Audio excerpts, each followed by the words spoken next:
नमस्कार, बहुत स्वागत है आपका विंध्या टाइम्स में। हाजिर हुए दोपहर तक की दो बड़ी खबरों के साथ। बात करते हैं पहली बड़ी खबर की, जहां मध्य प्रदेश के मुख्यमंत्री डॉक्टर मोहन यादव ने सोमवार को प्रदेश में नए परिसीमन आयोग के गठन का ऐलान किया है। नए परिसीमन आयोग की जिम्मेदारी रिटायर्ड एसीएस लेवल के अधिकारी मनोज श्रीवास्तव को सौंपी गई है। इस आयोग का गठन प्रदेश के संभागों और जिलों की सीमाओं की विसंगतियों को दूर करने के लिए किया गया है। इसके तहत कई विसंगतियों को दूर कर कई स्थानों को आसपास के जिलों से जोड़कर लोगों की बेहतरी के लिए काम होगा। मुख्यमंत्री मोहन यादव ने कहा कि जब हमने सरकार बनाई तो इस बात पर ध्यान दिया कि भौगोलिक दृष्टि से भारत का दूसरा सबसे बड़ा राज्य होने के नाते मध्य प्रदेश का अपना क्षेत्रफल तो है, लेकिन समय के साथ इसमें कुछ कठिनाइयां भी आई हैं। जिले तो बढ़ गए, लेकिन जिलों की अपनी सीमाएं हैं, कई विसंगतियां हैं, कई संभाग बहुत छोटे हो गए हैं। ऐसी कई विसंगतियों के लिए हमने नया परिसीमन आयोग बनाया है, जिसके माध्यम से आसपास के स्थानों को आसपास के जिलों से जोड़कर लोगों की बेहतरी के लिए काम किया जाएगा। सीमाओं से जुड़ी कई विसंगतियों के चलते परिसीमन आयोग का गठन किया गया है। कई स्थानों को आसपास के जिलों से जोड़कर लोगों की बेहतरी के लिए काम होगा।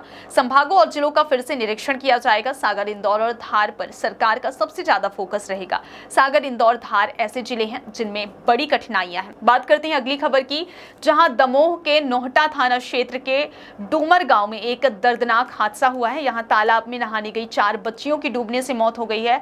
डूमर गांव से करीब 1 किलोमीटर की दूरी पर खेर माता मंदिर के गक्कड़ भरता भंडारे का आयोजन किया गया था, जिसमें गांव की कन्याएं दोपहर में शामिल होने के लिए गई थी। वहीं मंदिर से वापस आते समय बच्चियों के साथ हादसा हुआ। इस दर्दनाक हादसे पर मुख्यमंत्री मोहन यादव ने दुख जताया है। उन्होंने कहा कि मृतक बच्चियों के परिजनों को 4-4 लाख रुपए सहायता देने के निर्देश दिए हैं। जानकारी के अनुसार माया पिता अर्जुन सिंह लोधी उम्र 9 वर्ष, राजेश्वरी पिता हनुमत सिंह लोधी उम्र 12 वर्ष, प्रिंसी पिता यशवंत सिंह उम्र 12 वर्ष भंडारे से शाम करीब 5 बजे अपने घर वापस लौट रही थी। इसी दौरान गांव के पास एक तालाब में माया नहाने गई और डूबने लगी। तभी 7 की बच्चियां राजेश्वरी और प्रिंसी उसे बचाने के लिए आवाज लगाई और तालाब में उतर गई और वो भी डूबने लगी। वहीं बच्चियों की आवाज सुनकर पास में काम कर रहे सूरज सिंह और अखिलेश यादव ने तालाब में छलांग लगाकर माया को बाहर निकाल लिया, लेकिन 2 अन्य बच्चियां नहीं मिली। घटना की जानकारी जब पास में काम कर रहे मजदूरों को मिली तो वो तालाब में उतरे और दोनों बच्चियों को बाहर निकाला। इसके बाद तीनों बच्चियों को जिला अस्पताल ले जाया गया, जहां डॉक्टरों ने उन्हें मृत घोषित कर दिया। इस दौरान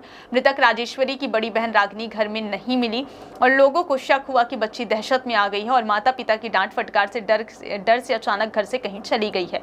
वहीं जब गांव के लोग देर रात बच्ची को खोजते हुए तालाब के पास पहुंचे तो बच्ची का शव तालाब में तैरता मिला। इस घटना के बाद मुख्यमंत्री मोहन यादव सहित अन्य जनप्रतिनिधियों ने दुख जताया है। बहुत बहुत धन्यवाद।